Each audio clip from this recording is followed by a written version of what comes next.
Hey everybody, this is Lisa Faber. I'm an admin for the Silhouette School for Newbies. I also own a business called Vintage Gypsy, and I run a Shopify store called Salty Gypsy Boutique.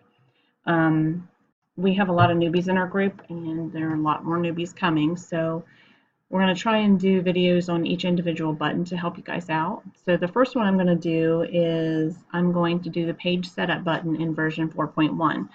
If you still have version 3, go to our YouTube channel. We have several videos still on there from version 3, but we're going to jump into 4.1 because it is a huge overhaul.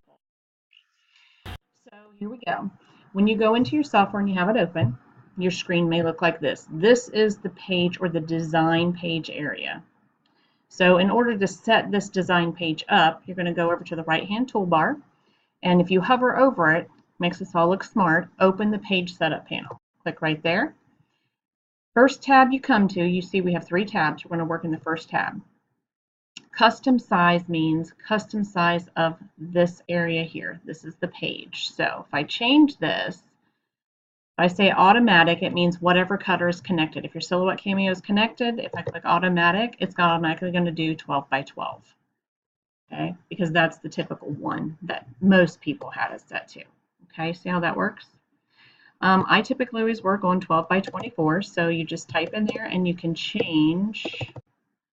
Let me delete that out of there. You can change. Turn on your numbers, it helps a lot better. You can change the width of the page. So this is actually your design page right here on top of the mat.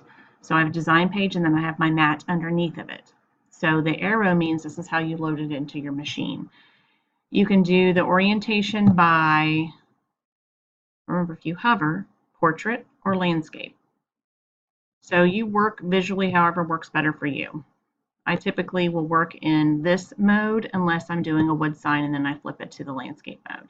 This is how you change the cutting mat. Now if I change my cutting mat to 12 by 12, this will no longer cut past this page, past your little mat here. This is my cut line, see? All right, so if you're going to do a design, you're going to put all kinds of cool stuff in here, you need to make sure your mat is big enough, or you choose no mat. If you're going to cut without a mat, you choose no mat or none. Okay, I'm going to go to 12 by 24.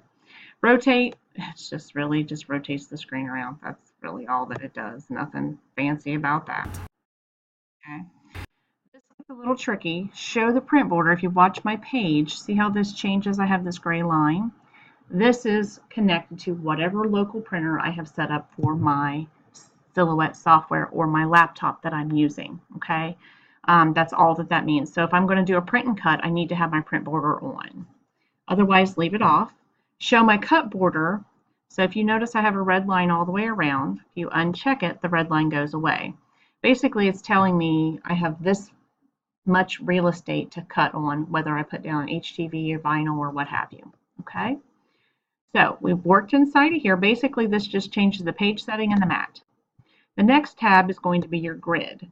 If you do not have Designer Edition or higher, you do not have these rulers at the top. I do run on Business Edition, so mine does look a little different than yours. So click on Show Grid.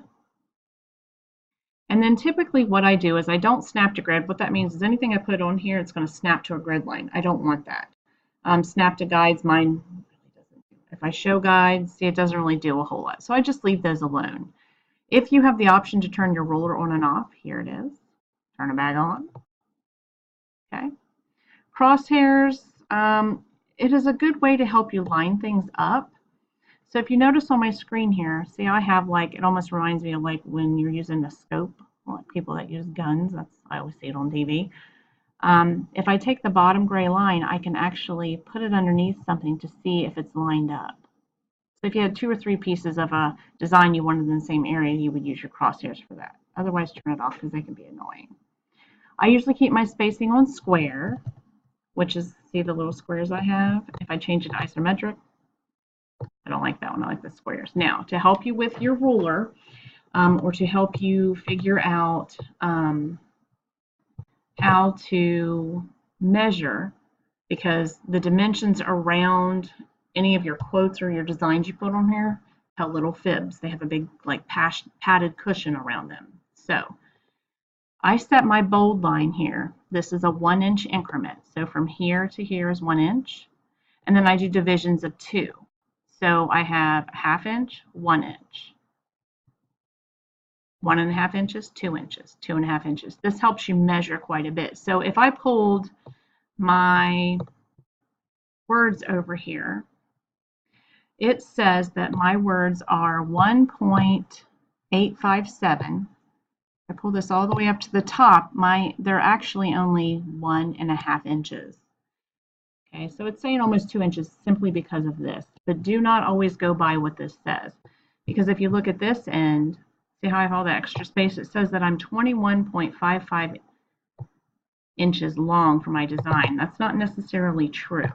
So always use either your ruler to measure or use your mat, your grid here to measure, okay? The other fun thing we can do with the grid is we can change the color. So I maybe want to watch my grid lines over here.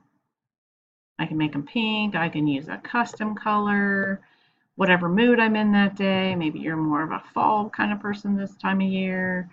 Christmas, do some green, or you're just a blue kind of gal or guy, whatever it is, or you can do pink. Okay. The last section or tab that we have in the page setup, so we have 1, 2, this is the 3rd tab, is you hear everybody talk about registration marks. Do not get confused with registration marks used for layering vinyl. These are registration marks for doing print and cut. So watch my grid over here. So if I hit style, if you're using a Cameo, Portrait, Curio, Cameo 3, Cameo 2, you need to choose type 1. These little hash marks that come up basically is for your print and cut. It allows you to print this out on your regular printer, bring it back into the silhouette, put it onto the mat, load it up. When you run it through, these are registration marks or guidelines that the Cameo will read in order to make things print and cut correctly. So when it goes to cut out, it doesn't offset or cut off too much of one side, not the other, okay? I do not typically mess with these lengths and thicknesses. It does sometimes affect your print and cut. Maybe things won't cut correctly that you've printed out. So just so you know about that, okay?